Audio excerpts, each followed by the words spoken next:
Bonjour et bienvenue sur ma chaîne Manati.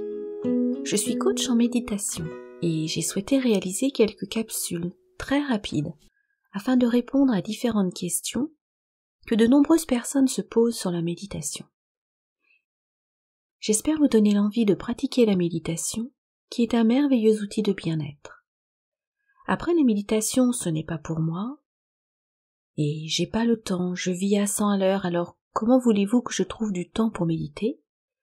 Voici une autre phrase que j'entends souvent. J'ai trop d'idées dans ma tête, cela ne cesse jamais. Je ne peux pas les arrêter. Je pense sans arrêt au passé ou au futur. Il est vrai que l'on peut entendre quelquefois que pour pratiquer la méditation, il est nécessaire de stopper les idées qui sont dans notre tête. Rassurez-vous, cela n'est pas nécessaire. Je m'explique. Au début de ma pratique, j'étais comme vous, j'étais submergée par toutes ces images, ces pensées qui ne s'arrêtaient jamais et qui augmentaient, malgré moi, mon stress. Au début, je n'arrivais pas à méditer plus de 5 minutes, j'en avais vite assez. Au début, je n'ai pas ressenti immédiatement tous les bénéfices que procure la méditation. Vous allez me dire, c'est bien joli tout cela, mais comment pouvons-nous faire de la méditation si tout nous en empêche? Si rien qu'en évoquant la pratique de la méditation, cela nous semble déjà insurmontable et difficilement réalisable, vu notre vie déjà bien remplie. Si je veux méditer, comment j'arrête le flot de mes pensées?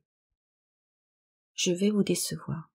Vous ne pouvez pas arrêter le flot de vos pensées. Personne ne le peut.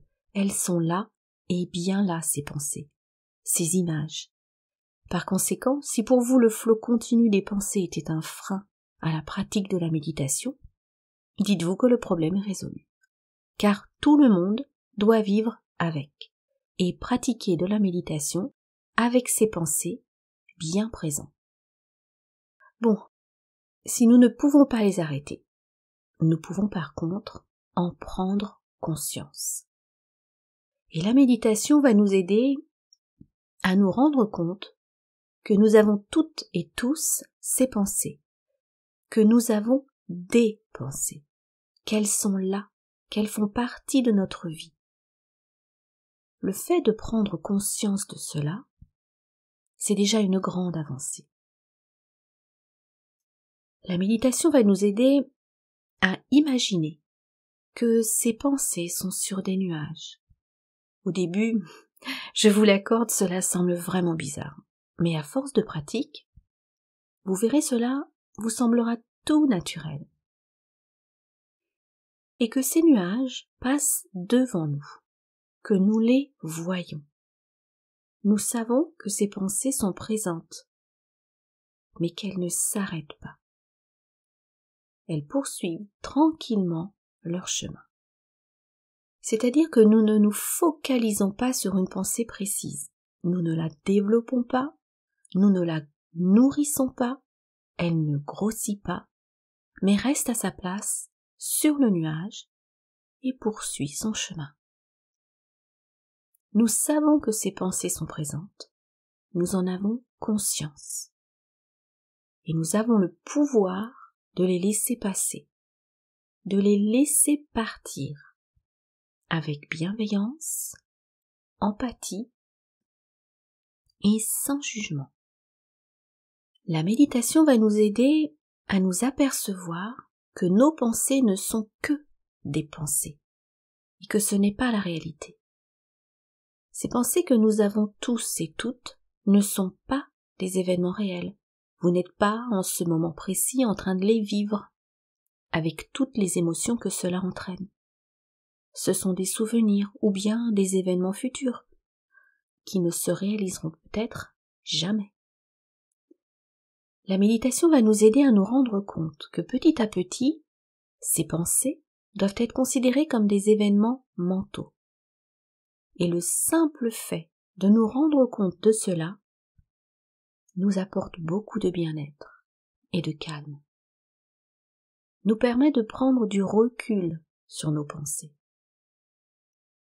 nous permet de ne plus subir nos pensées, mais de devenir conscient et donc maître de l'importance que l'on donne à nos pensées. Alors comment pratiquer?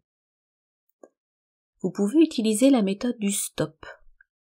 Vu dans la capsule, j'ai pas le temps, je vis à 100 à l'heure, alors comment voulez-vous que je trouve du temps pour méditer? Cela entraîne votre esprit à prendre conscience du présent. Cela va vous permettre de prendre conscience du fonctionnement de votre esprit. Est-il concentré dans sa tâche? Est-il dans le passé? Dans le présent ou le futur? À quoi pensez-vous?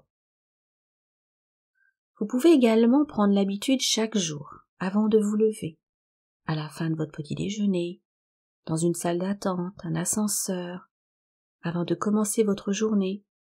C'est comme vous le souhaitez. Et vous offrir quelques minutes de méditation en inspirant et en expirant. En toute conscience, plusieurs fois. Essayez par curiosité. Essayez comme un cadeau de bien-être que vous vous offrez. Essayez avec bienveillance envers vous-même. Essayez sans jugement et sans aucune attente, juste en vous accordant un petit temps rien que pour vous. Et vous allez pouvoir constater immédiatement que le simple fait de respirer en toute conscience va apporter à votre corps le calme dont il a besoin. En invitant votre corps à se calmer, vos pensées vont se ralentir. Votre esprit va pouvoir s'apaiser. À force de pratique, vous allez pouvoir savourer ce bien-être si facile à obtenir. Vous allez pouvoir vous recentrer sur vous-même et les aspects positifs de la vie. Vous allez pouvoir prendre du recul sur les événements positifs ou négatifs de la vie. Alors essayez. Vous n'avez rien à perdre et tout à gagner. Offrez-vous cet outil de bien-être, de sérénité et d'apaisement. J'espère avoir répondu à vos questions. N'hésitez pas à me laisser un commentaire, à cliquer sur le pouce bleu, à activer la cloche et à vous abonner afin de m'aider à poursuivre cette aventure avec vous. Très belle journée à vous. Namasté.